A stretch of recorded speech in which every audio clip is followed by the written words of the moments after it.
Hello, hello, welcome. Buona notte. Welcome back to Genre Art with JB. Today, what I want to do is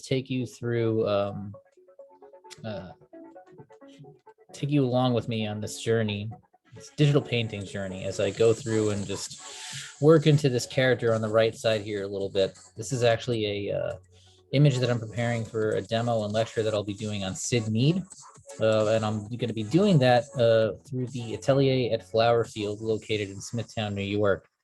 And it's going to be a tie into my sci-fi digital painting landscape class. And the reason I chose to do my demo and lecture on Sid Mead is because obviously you can see by the bike here, Sid is a huge influence on me and my artistic development. And actually, one of the things that I like to do whenever I'm doing a painting, either traditionally or in digital, is, what I'll do is compile my reference beforehand, because I usually have a pretty good image in my mind's eye of what I want to do. And then from there, what I will do is go back after I have my reference imagery. So we have the young Michael Bean here is sort of my reference for our main character's Space Marine uniform. And of course, Sid Mead's light cycle being a reference for this vehicle that I designed. What I'll do is after I have my reference, I'll go in and I'll lay in an underdrawing, right? And what I'll do in oil painting is I will prime the surface first, sand it down, then I'll lay in my underdrawing in pencil on top of the primed surface. I usually use a peach color gesso, although I'm kind of slowly moving over into more of a sepia color for my gessos. And I follow the same process when I work digitally. So, let me actually go to it here. You can see my first layer, I start with that underdrawing, and it starts as a thumbnail, and then I blow it up and then sort of find my dimensions. I leave myself a little bit of a bleed, right, around the edge here. And this is standard book cover dimensions. So this works out to roughly 5x7 and change, a little bit smaller than 5x7, but 5x7 and change, more or less. For the front of the book, then we have the spine and the wraparound, and this would be the back with the text, some of the flavor text, introductory text. And for those of you who don't know, I teach, but I also freelance doing book covers on the side. The last book cover I did, I believe, was called The Luminars, Lumnirs, and it was like a cyberpunk young adult novel, which sort of in the vein of Hunger Games, I guess. And the other thing I like to do when I'm starting a painting is I will get the lightest point of the painting down and the darkest point of the painting right away and lay in my background and foreground sort of in tandem that way, commit to my darks right away, especially in digital. In oil, I'll tend to work more I'll lay in some elements of my foreground, fully develop the face, and then what I'll do is go and develop the background and then work the background from the front to the middle ground to the foreground, and then until I get back up to the figure. And the last thing I do is usually I'll lay in the figure and then the extreme foreground. So I'm working from the back to the front, whether it's in oil, whether it's digital. And those are my two mediums of choice for painting, is oil and digital. And in this particular case, obviously, I'm working in digital. Lately, I've been doing a lot more digital since I've gotten into the tutorial game, as they say. Although this video today isn't so much a tutorial, cutting to the chase. What I wanted to do is give you sort of an honest and candid review of the Huion Camvas 22 Plus. I have to say that I would not recommend the Camvas 22 Plus. I know that's not a popular opinion on YouTube, but generally would not recommend it. And the reason I wouldn't recommend it is, even though it is a beautiful machine, there are definitely hardware issues, that I came across in terms of its connectivity, in terms of its ability to work with the Mac. I got the Huion about a week ago, the Camvas 22 Plus, and found out that the only way I could get it to connect to my MacBook Pro, and mind you, I have a new MacBook Pro, was that I had to do an SMC reset, which is a manual reset of my computer ports every time I wanted to connect it. Now, That's fine as long as it works. It's an inconvenience, but it's one I can get past because of the price tag. That is a competitively priced piece of hardware. And also, when I was working, the Huion display was fantastic. I do have to concur with other reviewers on YouTube that I've seen that maintain that the display is superior to that of Wacom. I would say that sure, that is definitely a possibility. I haven't used Wacom in a long time, frankly, but that Hawaiian display the images look beautiful, super crisp. The pixels, you can see down to the pixels. It's like drawing on paper. Very nice feel to the pen. Not a lot of deviation, like maybe a 5 millimeter deviation to the left side of my tablet. So very good sort of glide across the surface. Um, it comes with a glove, obviously, just like which is goes par for the course. So you have your gloves, so you're not damaging the glass, of course. And I believe that the glass itself is specially treated so that it's more durable. But I have to say that those things don't matter really if the device doesn't work. And in my experience, the device just was not working. It was not connecting consistently. After a week of doing SMC resets on my computer to try to reconnect it, I have to say that it eventually just stopped working. It stopped connecting, and that's a major issue. So, my sort of verdict would be that proceed with caution if you're going to get the Camvas 22. Definitely proceed with caution. What I'm doing here is I'm just sort of in between ramblings, coming in and playing around with the mixing brush and the smudge tool. Let me go to the mixing brush and see if this will work better. The mixing brush is what we want here. And I'm not going to really mess with the settings too much on this mixing brush.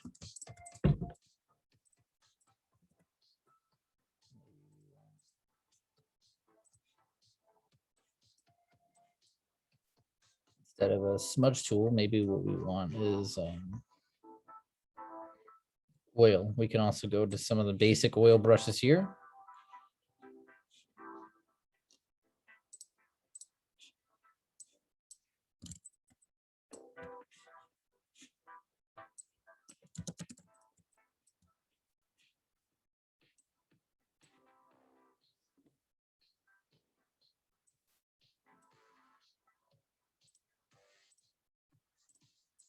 What I'm going to do is move my sketch layer all the way up.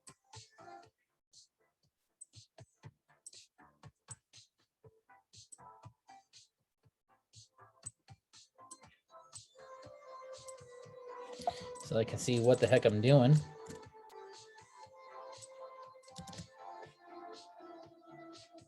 I definitely don't want to mix in layer 5. Let's go back down here to our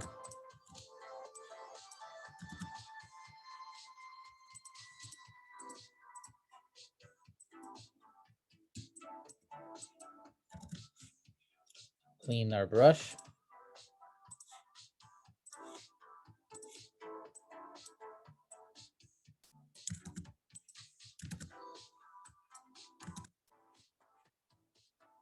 Smudge tool again. So I think I need to switch from my smudge tool. I'm going to need to switch to this oil brush.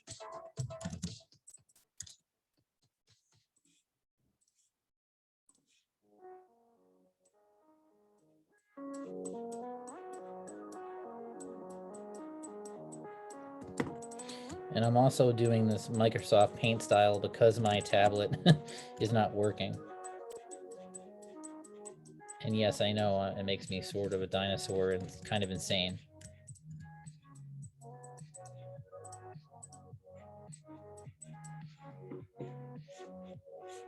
Let's see what I have my strength set to here. I'm recording this in Zoom, so let me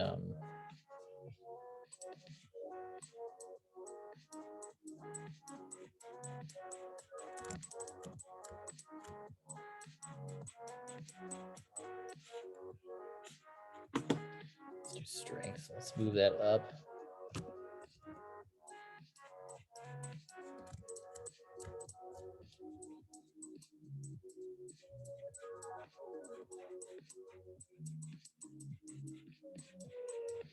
I prefer these bristle brushes for sort of mixing and matching stuff. I could go in with one of these.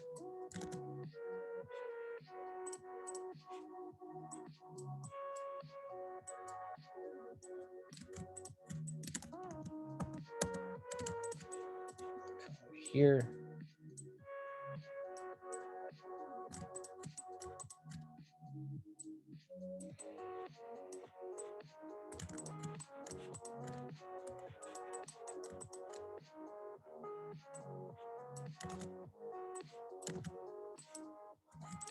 And what I'm doing is just trying to use the shape language that I've established in my base forms here to help me inform the value of the piece. So, you know, shapes can dictate value.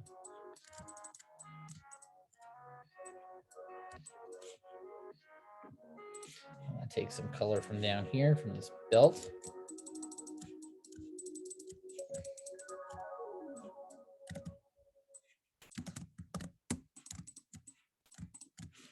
Let's do this here.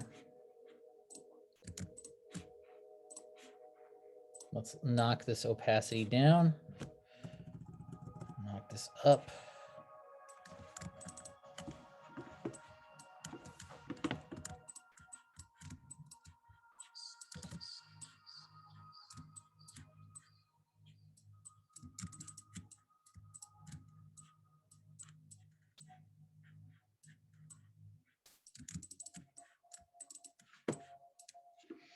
If I wanted to, I could come in. I believe I have this path saved. I do.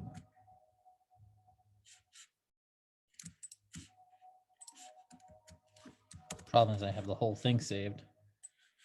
And again, I'm using a Microsoft Paint style technique right now to do this because I'm under the gun. I need to get this done.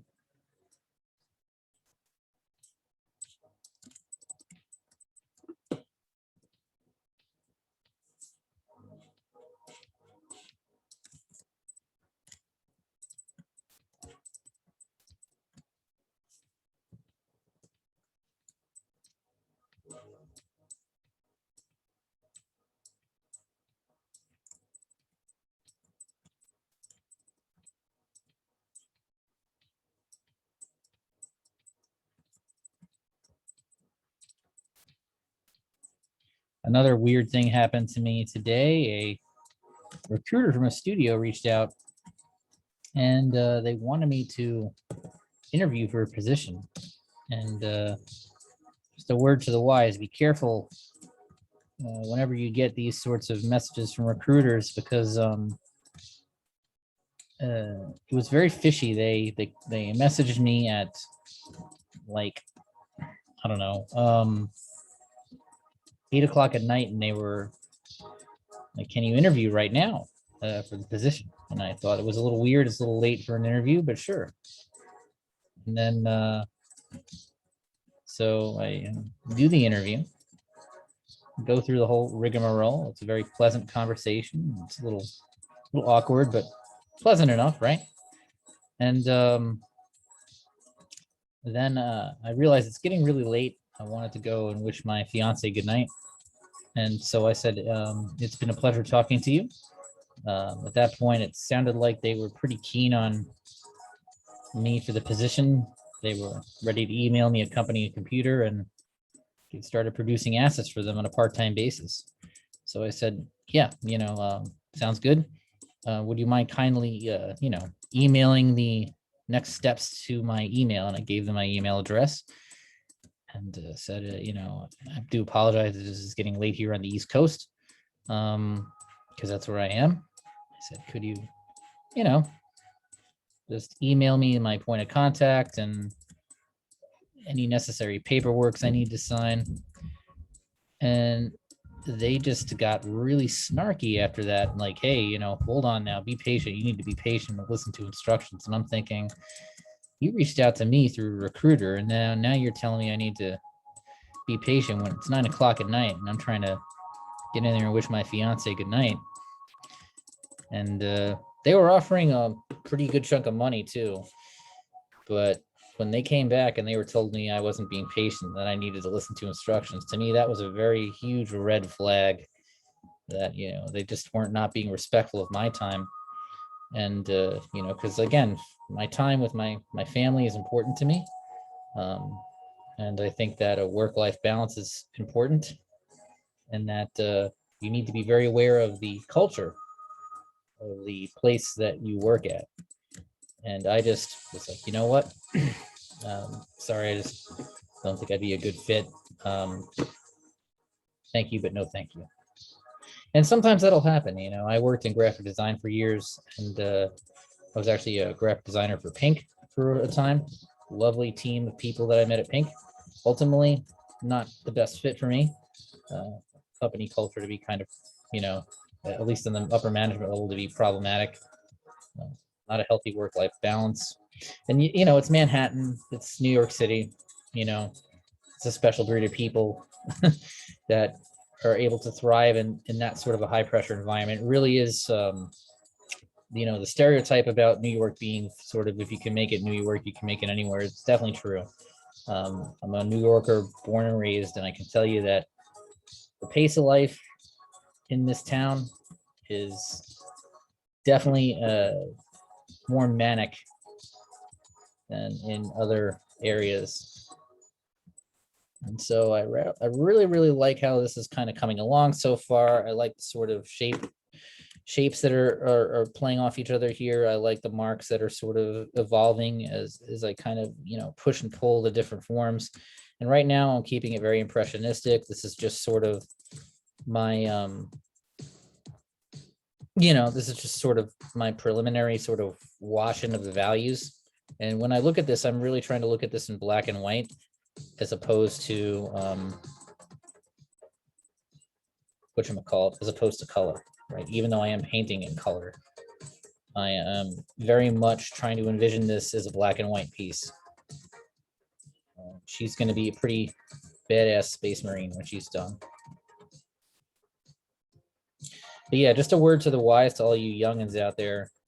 If someone offers you a really competitive salary and then they turn around and act like they own you because they're giving you a really good salary, or a good hourly rate, you know, might want to start looking around, you know, hop on Indeed, see who's hiring, because you do not want to be in a culture like that. You do not want to be tethered to a company that does not respect your work-life balance of your time. And there's, you know, I've been there, you know, I'm almost 40 years old, and I can tell you from experience, don't do it.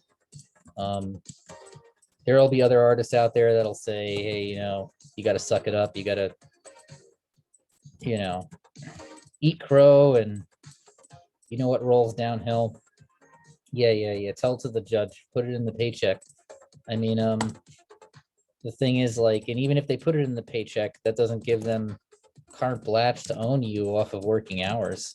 I mean, like, every industry is different, right? So, you know, video games, yeah, there's crunch times, and, you know, when you work in a studio, and I've worked in studios, not specifically video game studios, but I've worked in art production studios. And yes, you're pulling in 12-hour days. You're expected to, you know, do work on time to spec for an art director, and, you know, kind of not have your hand held, know what you're doing. And that's totally reasonable.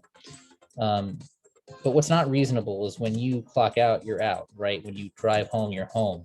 So if you put in a 12-hour day and you get back to the house, you're not getting texts, right?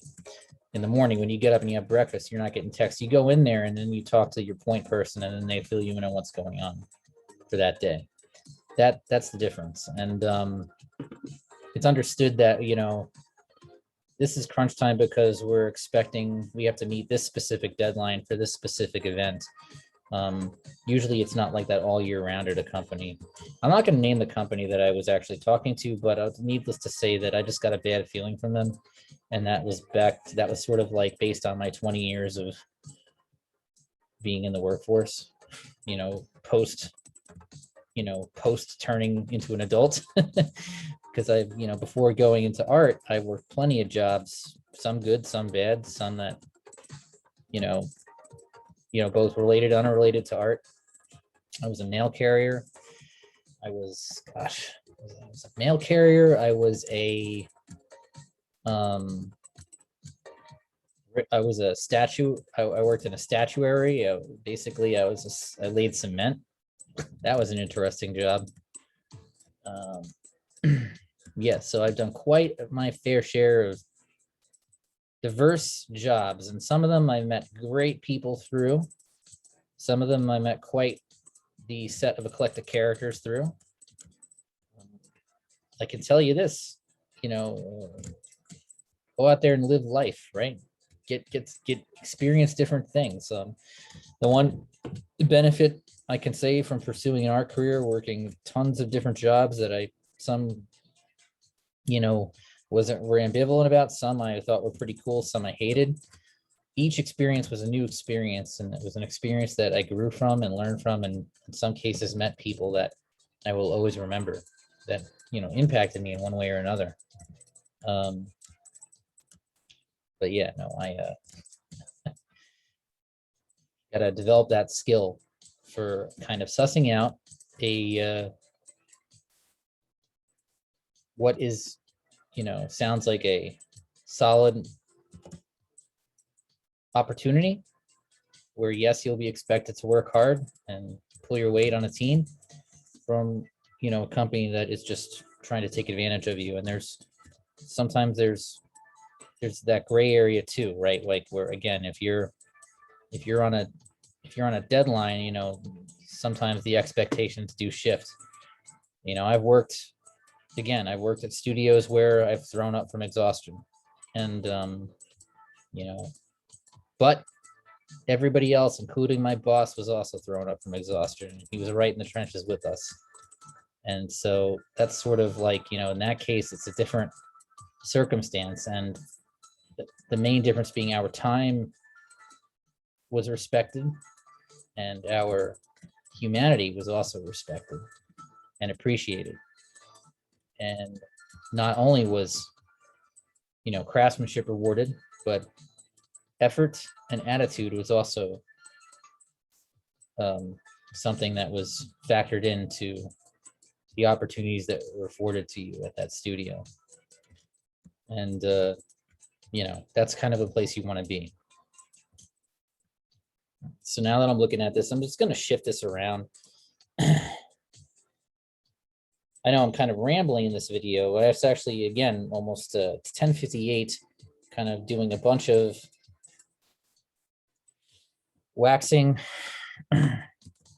poetic about a bunch of different topics here. But basically,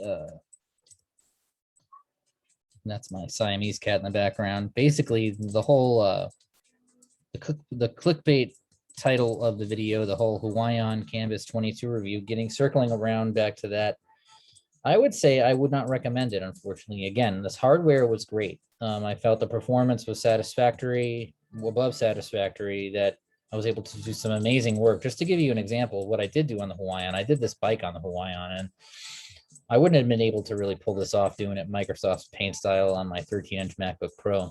I'm kind of able to get away with that now because I'm massing the figure in a very impressionistic way here. But as you can tell, if you stuck with me this far through my live stream up to this point, or not live stream, it's not live, but up to this point in this video, you can tell that I'm kind of at points just while I'm talking, not doing anything. And that's because, again, I'm sort of using the mouse here and really trying to find those forms. Yeah, it's rough. I mean, it's rough if you're, right now, I'm kind of just carefully using the mouse to get in there, to really get in there and clean this up.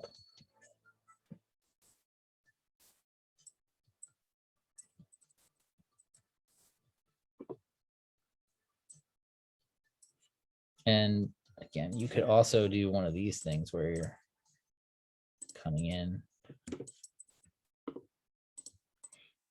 But that's the cool thing about the tablet, right, it gives you that pressure sensitivity so it mirrors paper. So you can do all sorts of things with line weight, and you can do things, with that pressure feature that mirror paper that will not only affect the line weight, but affect sort of the intensity of a value.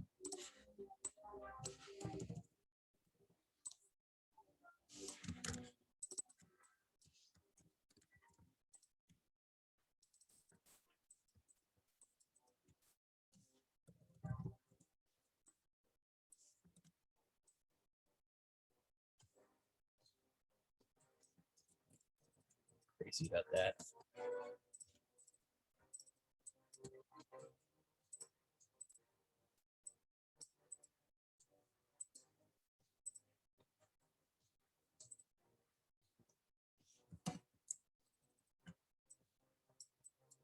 I like that silhouette so far.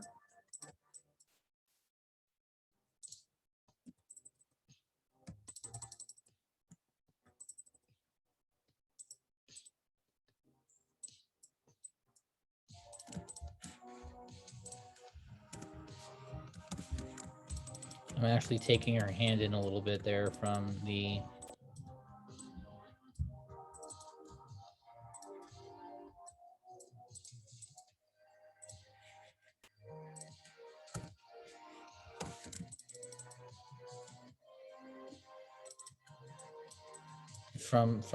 the thumb as I initially drew it.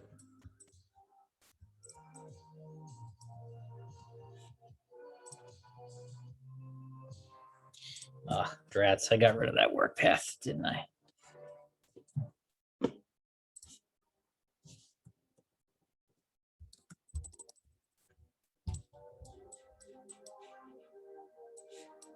See, I'm zoomed in pretty far here. A lot of artists would also recommend not working this way, where you're zoomed in up to the most detailed point of seeing the pixels. But frankly, I mean, when you're working in that Microsoft Paint style, you got to do what you got to do. I'll probably put like a leather texture on here at some point. Right now, I'm just trying to mass in more value, right? More cowbell. Let's give it more cowbell.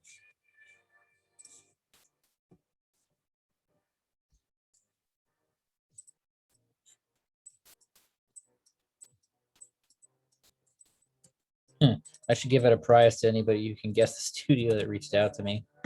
For I guess it wasn't the studio, it was a recruiter. It's just like, and don't get me wrong, I could use the work. I mean, as artists, we can always use the work. I'm not sitting over here on my high horse like I'm too good enough, I'm too good for this or that job. No, I'm open to work. But again, you need to be careful, guys. And I say that as an educator, as a teacher, someone who mentors young people. Your family should be important to you, your family time, your spouse, significant other, right? Your health. These things matter and should be respected by anywhere where you work. You're a human being.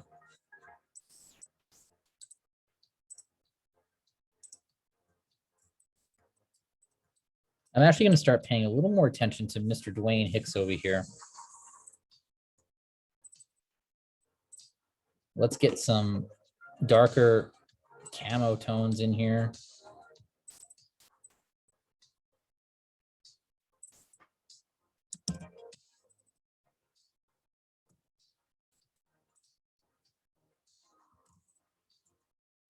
And let's also delete that underdrawing from it. You can see how quickly some of these elements can really start to come together here. Still not anywhere close to done, right?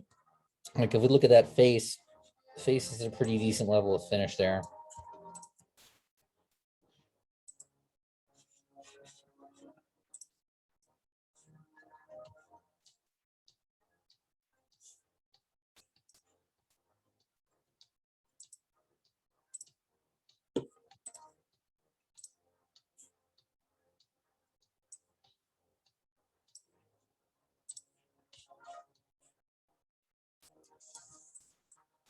Some synthwave blasting in the background. I want to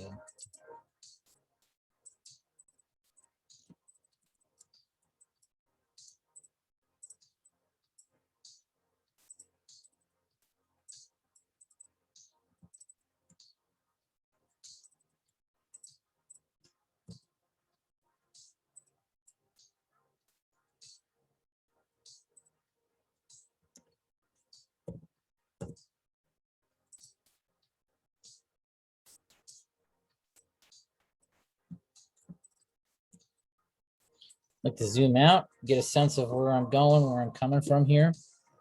I think we need a little bit of a lighter value over here. Now, another thing we can do to really amp up the lightness is we can bring this into more of a yellow key. And then from there, what I can do is I can get some more yellow into my light areas. Yellow acts as an illuminant. And so we can, in fact, go in and add some yellow. So this is a opacity of 40%. I'm just gonna, mess with the shapes of the brushes here.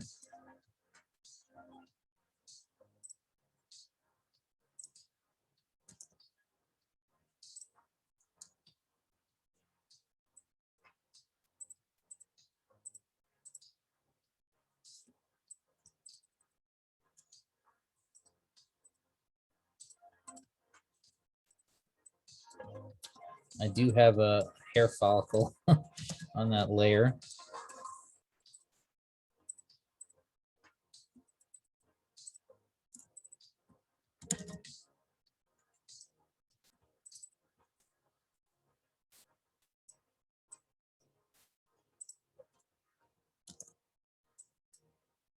Again, when you're working old school Microsoft Paint style, you gotta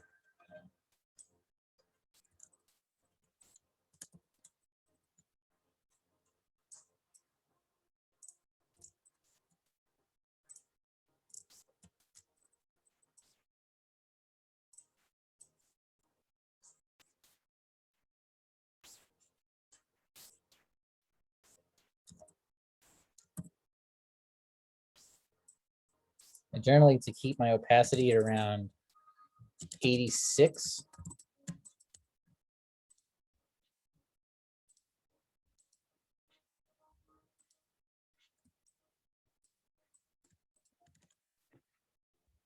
Although right now I have it at 54.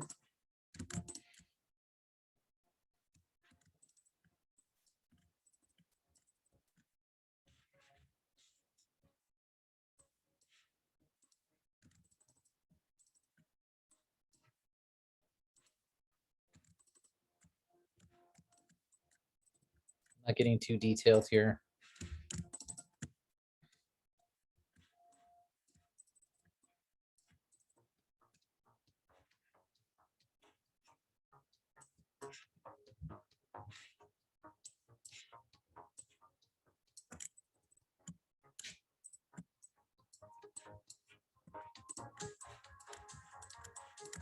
Really inspired by the Space Marines from Halo.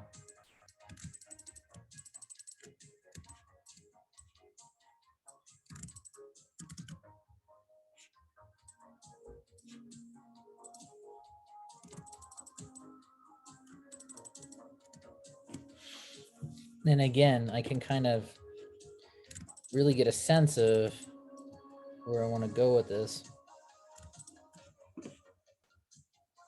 Let me just flip this again. I like to flip, flip, flip, flip, flip, flip, always flip.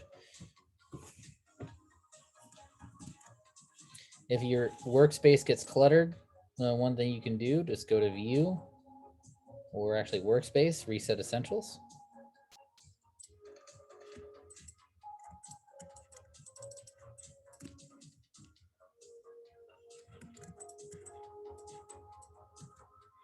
And I rather like this. Let's turn on our underdrawing again real quick. Underdrawing is crucial. I know some guys who can paint alla prima. Fantastic alla prima painters. They don't need an underdrawing. And for the life of me, I don't know how they do it. I'm not gonna lie. I mean, I could do Al Prima if I'm doing a portrait or whatever, but if I'm doing something with a lot of architecture like this, heavy duty perspective, or even a lot of detail on the armor. I mean, you really need like an underdrawing. So you can see I sort of eyeballed this. I didn't eye drop it. I had a palette out in the previous version of the file, and now I'm just taking from the belt. But what I want to do is start working in some textures and whatnot on this other belt.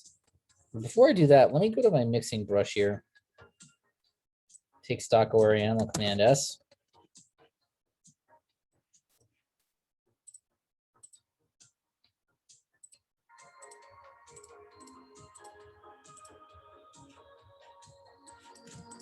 Zoom out so you can see the big picture. Just like if you're painting in real life, you want to step 15 feet back from your painting occasionally to get a sense of how things are working, big picture, overall as a cohesive unit, everything in your entire piece, or in this case, the specific area of my piece, my character.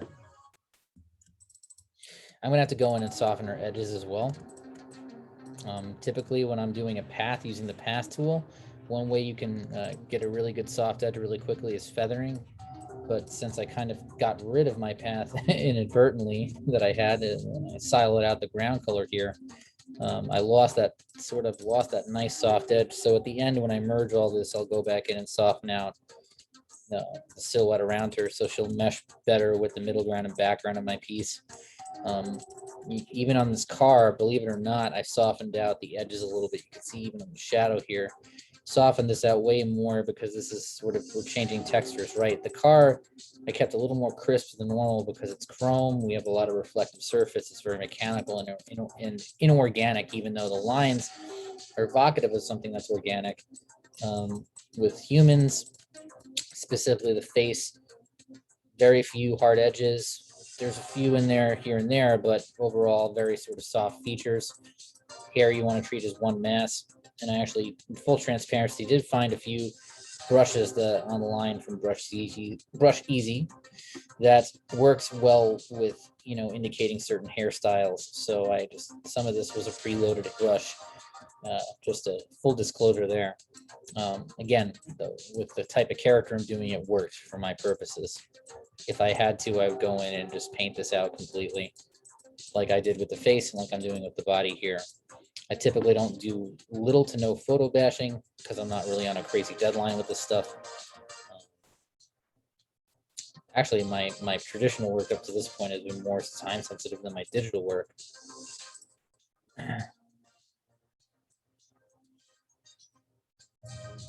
And I do apologize for the tangent if I went off on tangents tonight. This is more of a pre-recorded draw stream, I guess, than anything else.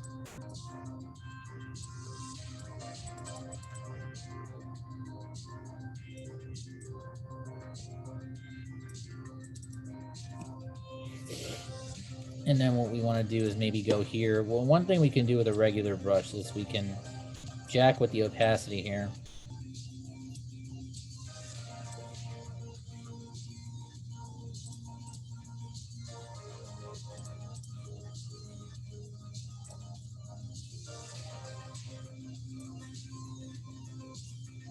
And I want to make sure that my shape dynamics are up to snuff here. So we have roundness jitter,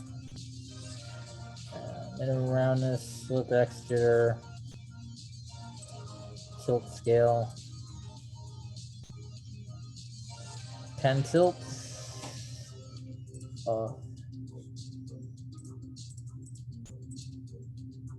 pen pressure, size jitter. So you want to check these things occasionally. I noticed it's inverted there, which is really weird.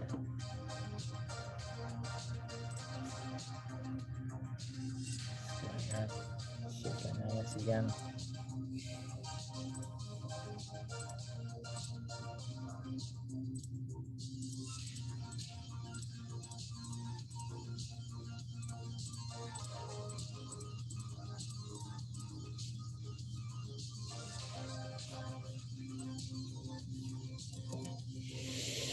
Change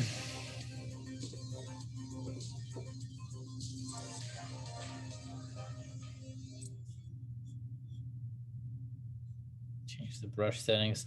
So now we're back to a hard round pressure size here. Go back to my brush palette, or my brush settings rather, go to brush tip shape. And from here we can correspond directly now. I still want to knock that hardness down to around 84, between 84 and 86.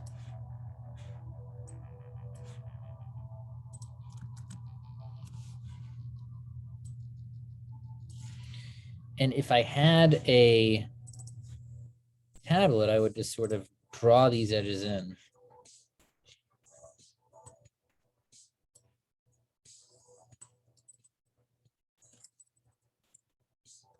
I want to think about where my light's hitting actually. So I'm going to get some light right on this side.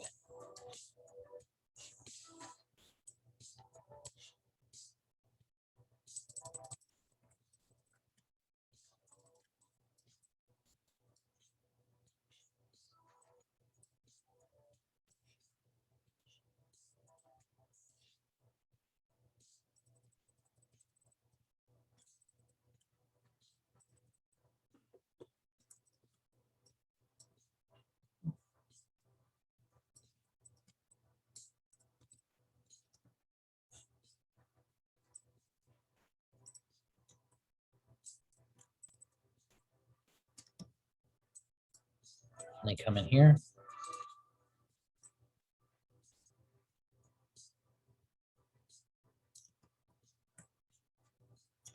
Let's do a, let's change up that hardness again.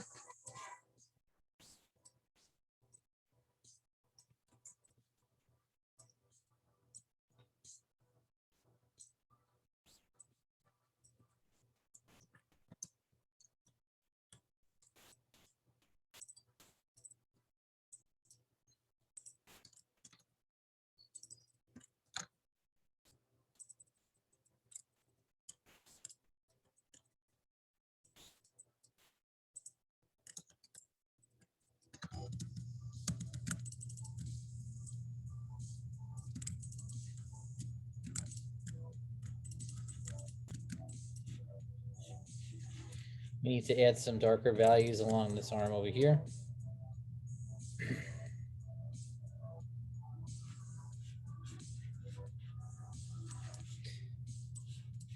And then once I do that, we'll just cut it for tonight, call it a day.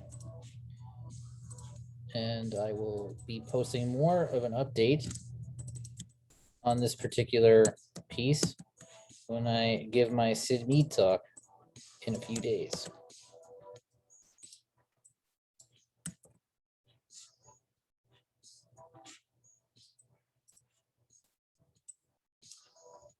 And I'll also be doing more instructional tutorials as well.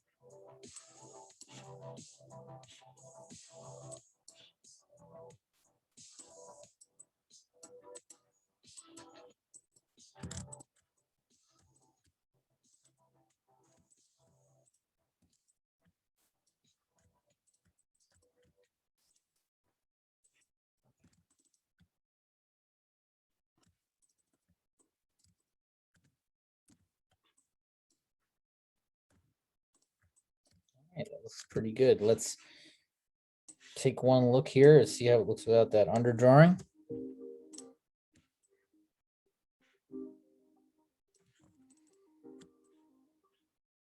And it's coming along.